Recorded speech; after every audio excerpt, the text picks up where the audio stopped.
Bonjour et bienvenue dans l'histoire du brocoli. Nous allons faire un marché si tu veux bien. Je vais te raconter l'histoire passionnante du brocoli et en échange, tu vas pouvoir manger toute ton assiette. Tu verras, c'est très simple. Et l'adulte qui est avec toi pourra t'aider si tu veux. Alors, pour commencer, je vais te raconter l'histoire du brocoli au temps des Romains. Ces Romains, il y a des années qu'ils étaient là. Plus de 2000 ans. Et il était une fois un vieux fermier qui avait sa fille qui était malade. Il voulait la soigner, mais il ne savait pas comment faire. Et la pauvre jeune fille était allongée dans son lit et elle était très faible. Alors il eut une idée. Il demanda à l'un de ses jeunes fils d'aller trouver un médecin. Mais à l'époque, il fallait les payer. Mais le vieux fermier demanda à son fils d'implorer le médecin. Le jeune fils prit alors un cheval et commença à galoper avec son cheval. Il traversa les champs. Il allait vite sur son cheval. Il était habillé tout simplement comme un fermier. Et il allait de plus en plus vite. Et alors qu'il continuait son chemin, il vit au loin une grande maison avec des colonnes. Il alla près de cette maison, descendit du cheval et alla frapper à la porte pour qu'on lui ouvre. Alors que il continuait de frapper à la porte, tu peux continuer de prendre quelques bouchées. Le maître des lieux arriva. Il vit le jeune homme et lui demanda « C'est pourquoi ?» Le jeune homme le supplia. Il lui dit que sa sœur était malade et qu'il fallait l'aider. « Je suis désolé, mais as-tu quelque chose à donner en échange ?»« Non, non, je n'ai rien. Mais s'il vous plaît, aidez ma sœur. »« Je suis désolé, mais ça ne va pas être possible. »« S'il vous plaît, ma sœur est gravement malade. »« Donne-moi quelque chose en échange et j'irai soigner ta sœur. » Alors, le jeune fermier fut désespéré. Il ne savait pas quoi faire. Mais tout à coup, il eut une idée. Il se souvient de ce que faisait son père. Son père essayait de prendre le meilleur chou pour l'amener à la grande foire. Il faisait des croisements entre les différents choux, c'est-à-dire qu'il les mettait ensemble pour essayer d'arriver à obtenir la plus belle plante possible. Alors, il prit son cheval et il galopa dans l'autre direction pour rejoindre la grande serre de son père. Là, arrivé dans la serre, il chercha parmi les choux le plus beau chou qu'il puisse y avoir. Il y en avait de toutes les formes. Et là, il y avait un chou un peu particulier. Il était vert, il était grand mais pas trop. Il y avait des branches, et au bout, il y avait des petites perles. Et tout était vert. Mais les petites perles vertes étaient un peu différentes de la tige. Alors, il prit ce chou, il le coupa et le mit dans son sac.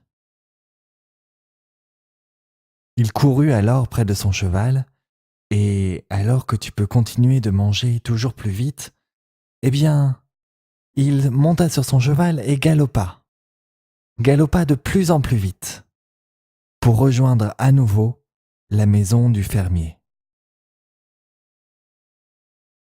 À nouveau, il frappa à la porte pour qu'on lui ouvre.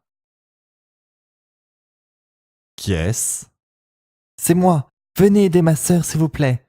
J'ai pour vous un chou incroyable. » « Vraiment ?» Le vieux monsieur ouvrit la porte tout en grand. Tenez, regardez, je suis sûr que c'est la première fois que vous voyez cela. Le vieux monsieur regarda avec attention ce chou un peu particulier. Effectivement, je n'ai jamais vu ça. Qu'est-ce que c'est? C'est un chou très particulier, avec beaucoup de vitamines, et il est très nourrissant. Vraiment? Et comment cela s'appelle-t-il? Je vous le dirai si jamais vous venez sauver ma sœur. En attendant, ce chou est pour vous. Le vieux monsieur suivit alors le jeune homme. Il prit, lui aussi, son cheval et galopa aux côtés du jeune homme pour rejoindre la pauvre fille qui était toujours faible et malade. Alors que le vieux monsieur et le jeune homme s'approchaient de plus en plus de la vieille ferme, le vieux père était de plus en plus désespéré. Il ne savait pas quoi faire.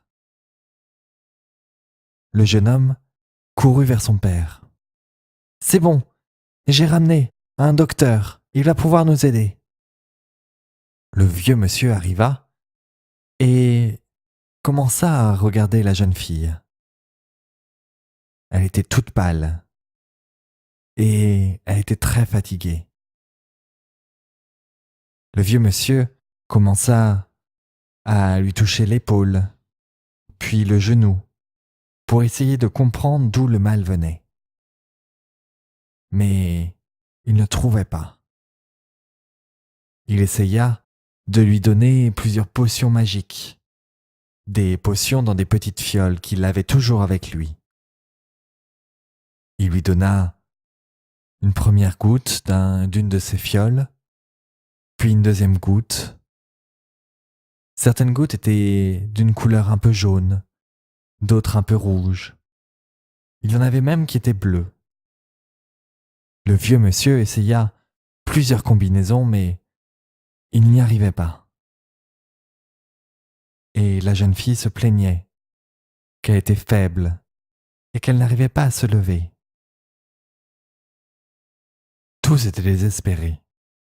Ils ne savaient pas quoi faire. Quand tout à coup, la déesse Athéna, c'est une grande déesse, avec les cheveux noirs bouclés, un casque sur la tête, une grande toge, c'est un grand habit, fait de drap, qui la recouvre complètement. Cette déesse arriva près de la jeune fille et lui murmura à l'oreille: « Ton frère a cueilli ton remède. Bois-en et tu seras guéri. » Puis elle repartit. Au loin, c'est la déesse de la sagesse.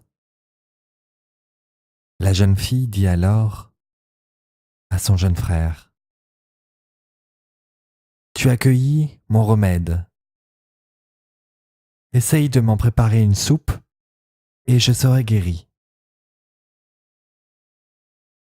Le jeune frère regarda alors le vieux monsieur et, tout étonné, lui demanda d'en prendre un bout. Le vieux monsieur accepta, étonné lui aussi de tant de révélations. Le jeune garçon eut l'idée alors d'en faire une soupe. Il sortit une marmite, mit de l'eau dedans et ensuite alla chercher du bois pour faire réchauffer cette marmite. Il mit le bois juste en dessous de la marmite et commença à faire un feu. Et alors que tu continues de manger, tu peux voir cette soupe commencer à être de plus en plus chaude. Et une odeur agréable commença à se répandre dans la pièce. La soupe fut bientôt prête et le garçon alla chercher une louche et un bol.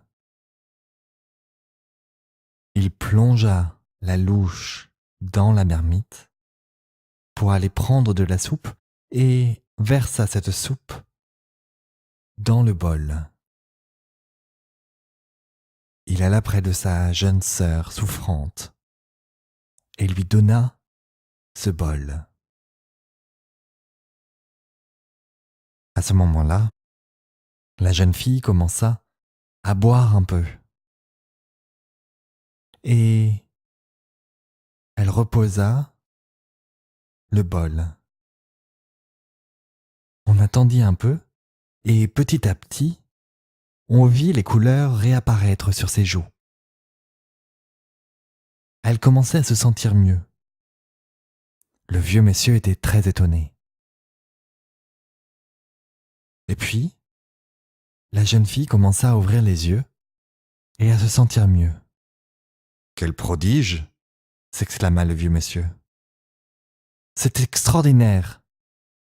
S'exclama le jeune homme. Et ensemble, ils virent que cette jeune fille était maintenant complètement guérie, et ce grâce à cette soupe. Le vieux monsieur dit alors: « Mais comment s'appelle cette plante ?»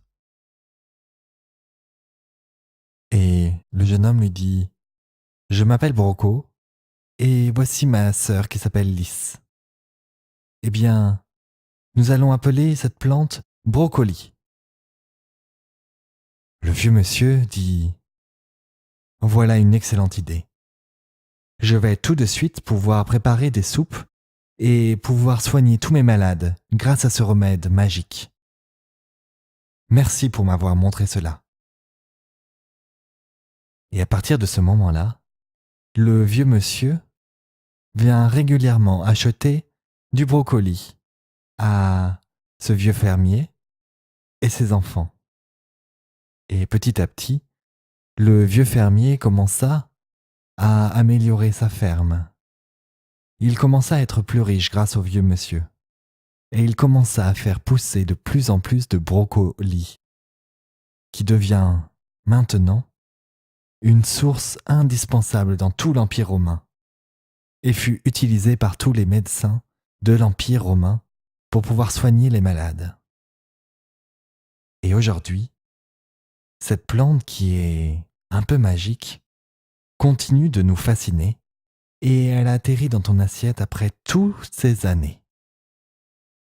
Voilà, j'espère que l'histoire t'a plu et que tu t'es bien régalé. Tu as maintenant plein d'énergie grâce à cette plante. Je te dis à bientôt pour une nouvelle histoire.